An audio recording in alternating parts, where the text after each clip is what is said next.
البلد مصر فيها فلوس.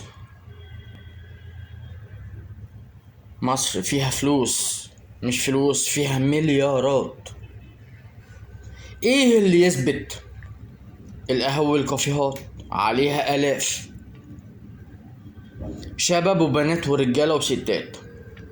الساحل الشمالي مليان ملايين، اسكندرية وشرم والغردقة مليانين ملايين، وكل واحد في اليوم بيصرف له بتاع 5 6 10 تلاف جنيه محترمين، وكده اسمه مصرفش ولا اتدلع.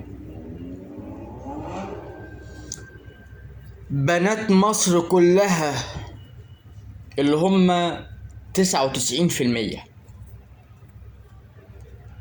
في الشارع مع شباب، ضحك بلبونة وشيشة وسجاير. مطاعم مصر كلها مليانة ألفات من جوه وألفات منتظرة بره. اكشاك مليانة ناس بتشتري منها وناس واقفة قصادها. الجزارين كل جزارة قصادها مئات. الجمعيات كل جزارة فيها قصادها مئات. ماشي. البلد معاها فلوس. البلد ما فيهاش فقير على فكرة.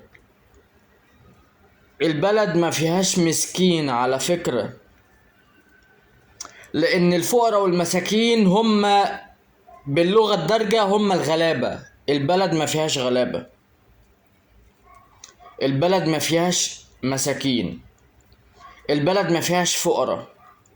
البلد غنية جدا وشعبها غني جدا جدا جدا. ومشكلة البلد في الوقت الحالي إن أهل مصر ما بيربوش. أهل مصر بيرموا بناتهم في الشارع. هو ده اللي بيحصل وهيفضل يحصل ليوم الدين. وشكرا.